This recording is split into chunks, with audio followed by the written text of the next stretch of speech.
कि एक कछुआ और एक खरगोश दो मित्र हुआ करते थे। एक बार इन दोनों ने रेस लगाने की प्रतियोगिता रखी कि दौड़ करते हैं। दोनों ने एक निश्चित टाइम पे दौड़ना स्टार्ट किया।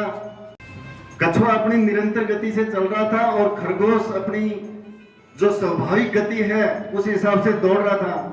कुछ समय बाद खरगोश को यह लगने लगा कि मैं जीत गया, आराम से रेस्ट करना शुरू कर दिया। नतीजा क्या है तो हमें सबको पता है। उस रेस में खरगोश हार गया था और कछुआ अपनी मंद गति से जीत गया था। इस चीज से हमें ये शिक्षा मिलती है कि हम प्रण तो ये कर लेते हैं कि आज हमें ये लक्ष्य हासिल करना है, हमें ये टारगेट करना है। मम्मी पापा भी बोल देते हैं कि बेटा ये करना है, बच्चे भी कर देते हैं और टीचर भी कर देते हैं, लेकिन उसमें डेडिकेशन चाहिए। और जब तक जीत नहीं हो जाए तो दिमाग में भी निकाल देना चाहिए कि हम जीत गए। तो खरगोश को रियलाइज हुआ कि ये तो गलत हो गया, मैं जीत सकता था और मुझे जीतना था। तो उसने क्या किया कि कछुए को फिर कहा कि भैया जी अपने एक रेस और कर लेते हैं। और उन्होंने दोबारा कोई दिन निश्चित किया और उसने अपनी प्रकृति के हिसाब से, कछुआ अपने हिसाब से, खरगोश अपने हिसाब से दौड़ रहा था और इस बार खरगोश जीत गया। खरगोश जीत गया, ये प्रकृति का नियम है कि वो तेज दौड़ता है इसलिए जीत गया। लेकिन इसके पीछे एक चीज ये भी थी कि उसे ये टीस थी कि कहीं न कहीं मैं हारा था। इससे भी हम ये सोच सकते हैं कि कभी भी अपना 1%, 2% या कभी कंपटीशन में हम कभी पीछे रह जाएं तो बच्चों ये चीज मत देखना कि हम हार गए या हम जिंदगी में कभी कुछ नहीं कर सकते। हमें एक और प्रयास करना चाहिए, प्रकृति हमारा साथ देगी और जिस दिन प्रकृति ने हमारा साथ दिया तो अगले प्रयास में हम सफल हो जाएंगे। और यदि खरगोश दूसरी दौड़ नहीं दौड़ता तो वो क्या जीत जाता? उस पर एक ठप्पा लग गया कि तू तो लूजर है, तू कभी नहीं जीत सकता, तेरे में काबिलियत है लेकिन उसके बावजूद नहीं जीत सकता। अपने बच्चों में काफी बच्चे हैं जिनको लोग कहते हैं कि काबिलियत तो है लेकिन इसका अभी तक कोई कुछ नहीं हुआ। तो उसकी भी यही है कि जिस दिन उसके ठोकर लगेगी, जिस दिन वो दोबारा उठ गया उस दिन जीतेगा।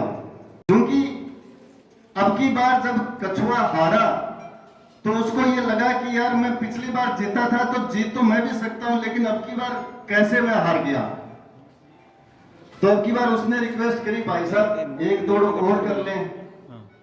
उन्होंने क्या किया कि खरगोश ने कहा भी ये रास्ता सिंपल था, सीधा था, तू दौड़ सकता था, मैं आराम से चल रहा था, जो भी एक्सक्यूज थे।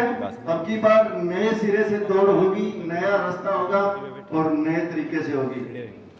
इस बार क्या किया कि उन्होंने एक ऐसा रास्ता चुना जिसके बीच से नदी जाती थी। कछुआ नदी में तैर सकता है, वो तैर के निकल गया, खरगोश फिर रह गया। अगली बार कछुआ जीत गया। कारण क्या था कि उसने पैटर्न चेंज किया। यदि आप कहीं भी हार रहे हो तो अपना पैटर्न चेंज करो, कहीं न कहीं उस पैटर्न में दिक्कत है, इस वजह से हार रहे हो। कछुआ ने जैसे ही अपना रास्ता चेंज किया, पैटर्न चेंज किया, करने के साथ ही वो वापस जीत गया। क्योंकि उसे पता था कि मैं जीतना है तो नदी वाला रास्ता लेना पड़ेगा, नदी में मैं आराम से तैर सकता हूं, कछुआ वहां नहीं जा सकता। एक बार जब दोबारा रेस करी तो दोनों नदी के किनारे खड़े हो गए कि भैया तू ऐसे नहीं करेगा, तू तैरेगा नहीं। तो बोले तो फिर जीते कैसे? बोले तो एक काम कर, तू मेरी पीठ पे बैठ जा, मैं तैर लेता हूं। जैसे ही कछुआ खरगोश को ऊपर बिठा के नदी पार करता है तो दोनों एक साथ जीत जाते हैं। होती है टीम वर्क, जहां हमने अध्यापकों ने, अभिभावकों ने और विद्यार्थियों ने, तीनों ने मिलकर जब प्रयास किया तब एक साथ जीते। तो मैं बहुत बहुत धन्यवाद देना चाहूंगा मेरे सभी अध्यापकों को, मेरी जो मॉडर्न प्रिंस की जो टीम है उनको और हमारे बच्चों को, जिन्होंने जैसे हमने कहा, जैसे हमने फॉर्मेट सेट किया उसी के आधार पे अच्छी मेहनत करी। तो उसके लिए बहुत बहुत धन्यवाद। आप ऐसे ही आगे प्रोग्रेस करते रहें। सेकंड चांस हमेशा मिलेगा आपको। यदि कहीं भी कोई भी दिक्कत की वजह से आप रहते हैं तो आप ये नहीं सोचें कि हमसे कुछ नहीं हो सकता, आप अगला प्रयास कीजिए। जैसे क्रिकेट खेलते हैं तो दूसरी बॉल का इंतजार करते हैं, उसी तरीके से दूसरे चांस का आप इंतजार कीजिए और जैसे दूसरा मौका मिले आप बॉल पे छक्का लगा दीजिए। बहुत बहुत शुभकामनाएं।